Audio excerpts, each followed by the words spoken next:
చాలా దురదృష్టకరమైన సంఘటన. దీనికి సంబంధించిన బాధితులు ఎవరున్నా నేరుగా ఎవరైనా సరే నాకు డైరెక్ట్గా ఫోన్ చేసి కానీ మా ఛాంబర్కి వచ్చి మీకు చెప్పండి, ఇది పొరపాటున జరిగిందా, అధికారులు కావాలని చేసిందా, దీని మీద ఎంక్వైరీ చేయిస్తున్నాం. యాదగిరిగుట్టలో కూడా 42,000 ఎకరాలు ప్రొవిజన్లో పెట్టినట్టు నాకు ఐలయ్య గారు అక్కడ స్థానిక ఎమ్మెల్యే చెప్పి బాధపడ్డారు.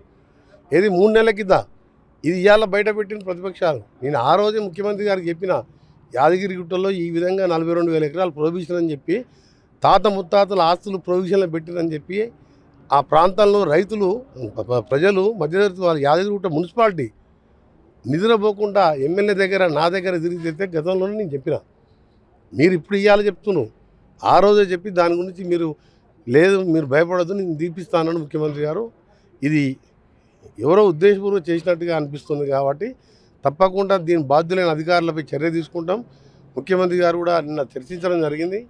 ఈరోజు వాళ్ళ ఢిల్లీకి పోయి రేపు నైట్ లండన్ పోయి అక్కడి నుంచి అమెరికా పోయి మళ్ళీ 30th వస్తున్నాం.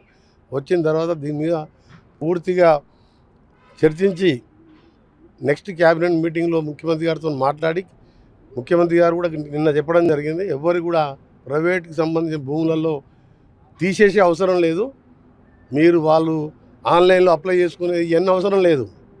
నేను చెప్తున్నా ఒక సీనియర్ మినిస్టర్గా మీరందరూ కూడా నిశ్చితంగా ఉండేది, మీరు అప్లికేషన్ పెట్టుకునే అవసరం కూడా లేదు, మీకు ఎవ్వరు కూడా భయపడొద్దని మీకు హామీ ఇస్తున్నాం.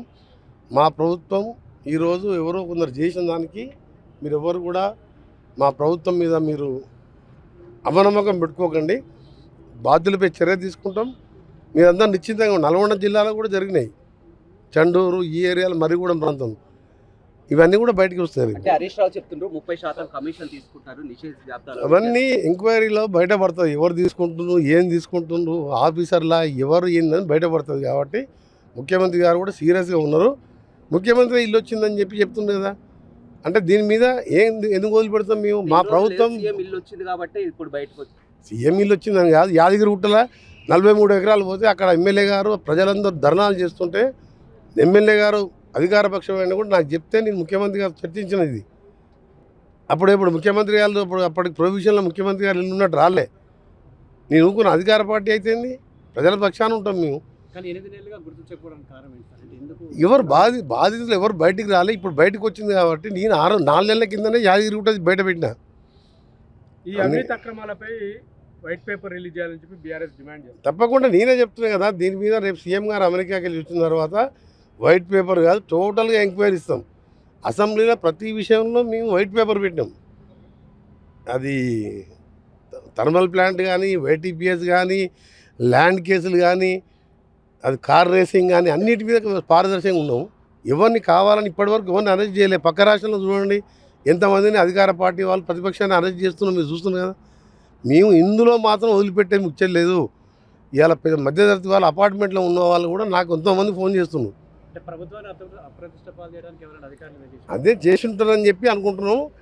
అప్పుడు గవర్నమెంట్లో అధికారులు 10 ఏళ్ళు వాళ్ళ ఎమ్మటి ఉండి, ఇవాళ మా గవర్నమెంట్లో మేము ఎవరి మీద కక్ష సాధించి చర్యపోతున్నాం. ఇప్పుడే చెప్పిన ఎవరిని అరెస్ట్ చేయలే, ఎవరి మీద కక్ష సాధింపు.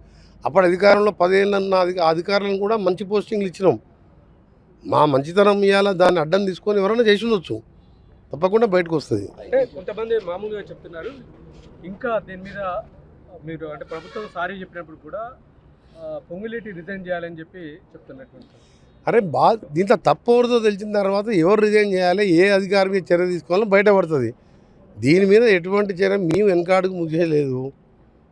మేము ఒకటే చెప్తున్నాం కదా, ఇవాళ పేదల కోసం పనిచేసే ప్రభుత్వం. ఇవాళ పేదలకు 10 ఏళ్ళు రేషన్ కార్డు ఇల్లు అనేది మర్చిపోతే 5 లక్షలు ఇల్లు కట్టించి తెల్ల రేషన్ కార్డు ఇచ్చి సన్న బియ్యం ఇచ్చేది పేద ప్రజలకు కూడా ఈ విధంగా చేస్తున్నప్పుడు ఇవాళ మేము పేదోళ్ళకు అన్యాయం చేసి మధ్యతరగతి వాళ్ళకు 22 years అన్యాయం జరిగితే ఊరుకుంటాం మేము? ఇది పరిపాలనాపరమైనటువంటి వైఫల్యంగా బీఆర్ఎస్ చెప్తోంది. అరే వాళ్ళ వైఫల్యం ఉన్నప్పుడు కాళేశ్వరం కూలిపోయింది, మేడిగడ్డ కుంగింది, మీరు బాంబులు పెట్టి కూలగొట్టినని చెప్పి కేటీఆర్ అన్నాడు. బాంబులు పెడితే పైకి లేస్తుందా, కింది కూలుకుంటుందా? ఏదో కావాలని అంటారు వాళ్ళు, అందుకే తప్ప మేము కాళేశ్వరం మేము కూలగొట్టినామా? ఊరికే వేగంగా మాట్లాడండు. వాళ్ళే చెప్పిండ్రు, ఎన్డీఏసీ చెప్పింది. ఇక్కడ అనవసరంగా మీరు అప్పుడే రిపోర్ట్ ఇచ్చినాం. చాలామంది ఇంజనీర్లు చెప్పిండ్రు ఇక్కడ బ్యారేజీలు కట్టకూడదని. ఉన్న వాళ్ళు మీరు లేదనుకోండి, ఎవ్వరు కూడా అప్లై చేసుకునే అవసరం లేదు. తప్పకుండా నేను వాళ్ళకి అండగా ఉంటాను చెప్తున్నా.